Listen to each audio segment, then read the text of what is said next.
اب یہ دونوں کا مکالمہ چل رہا ہے اور باہر جتنے بھی لوگ ہیں وہ کمرے کے تھوڑے کچھ اندر ہیں، کچھ تھوڑے کمرے سے باہر ہیں، آواز سب تک جا رہی ہے۔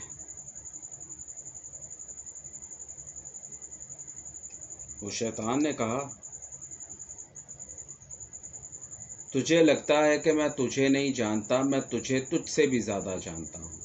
میں یہ بھی جانتا ہوں کہ تو نے آج تک شادی کیوں نہیں کی مولوی۔ یہ ایک ایسی بات تھی کہ صوفی برکت اللہ کے چہرے پہ 1 منٹ کے لیے پریشانی آئی اور چلی گئی۔ بتا ان سب کو کہ تو نے آج تک شادی کیوں نہیں کی۔ تو نے شادی اس لیے نہیں کی کیونکہ تو موت کو تلاش کر رہا ہے، مرنا چاہتا ہے، اسی لیے تو میری ذات کے لوگوں کے ساتھ یا میری ذات کے جتنے بھی ہیں ان سب کے ساتھ تو کبھی نہ کبھی آ کے پنگا لینا شروع کر دیتا ہے۔ لیکن تیری یہ خواہش آج پوری ہو جائے گی۔ آج نہیں تو اگر تو باز نہ آیا تو کبھی نہ کبھی تو تیری یہ خواہش اب میں پوری کر ہی ڈالوں گا۔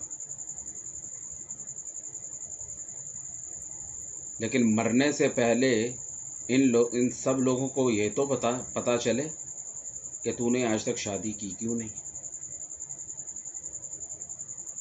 آج بھی تجھے پسند ہے نا وہ کہ جس کے چکر میں جوگ لیے بیٹھا ہے، شیخ کرامت کی بیٹی،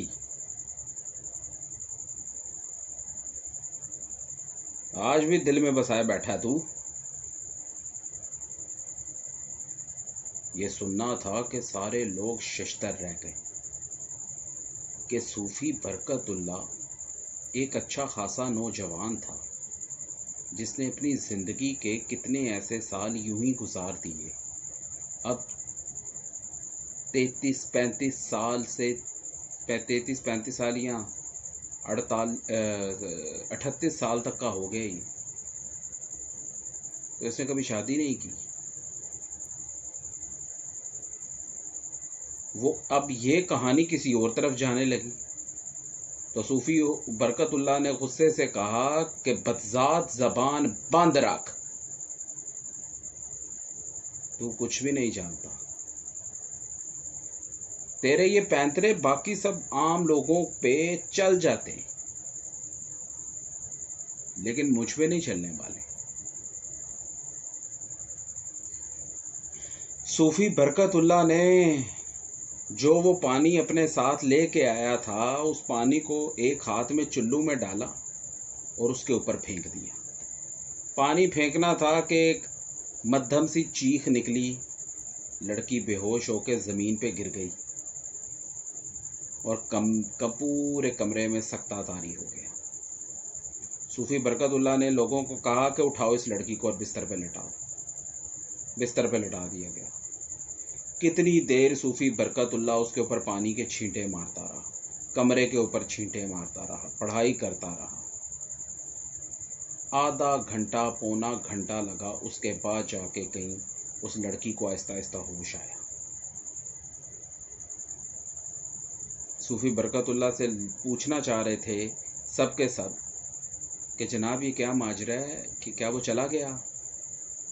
صوفی برکت اللہ نے کوئی بات نہیں کی، صرف اتنا کہا کہ مجھے دوبارہ سے وضو کرنا اور میں نے نماز پڑھنی ہے، اس کے بعد جو بات ہوگی وہ بعد میں کروں گا۔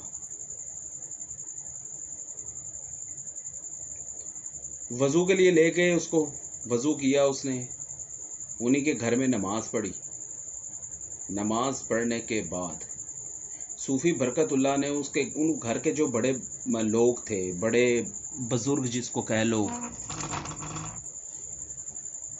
یا کہہ لو کہ جو اس گھر کے بڑے سربراہ تھے، ان کو بلایا اور بلا کے کہا کہ جناب وہ شیطان ابھی اس لڑکی سے گیا نہیں ہے، کچھ دیر کے لیے میں نے اس کو نکالا ہے لیکن وہ واپس آئے گا۔ وہ اس طرح نہیں جائے گا، اس کو بھیجنا پڑے گا اور اس کے لیے بڑی تگ و دو کرنی پڑے گی، لیکن میں کروں گا، میں شیطان کو نکال دوں گا۔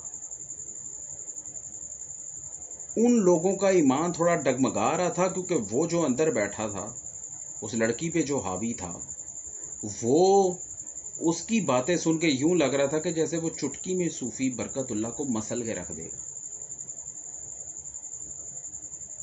لیکن وہ ایک کہاوت ہے نا کہ گھر کا پیر ہمیشہ ہلکا ہوتا ہے، ان لوگوں کو یہ نہیں پتا تھا کہ صوفی برکت اللہ اصل میں چیز کیا ہے۔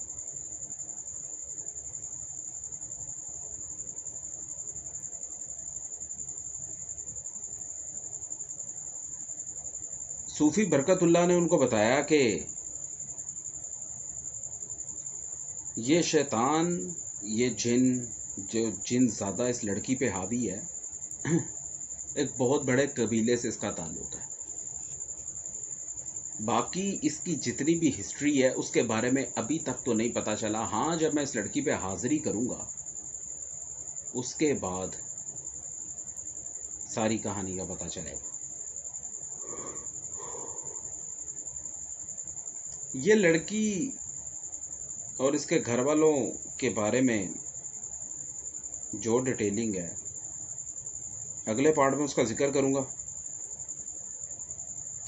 اجازت دیجیے، اللہ نگہبان۔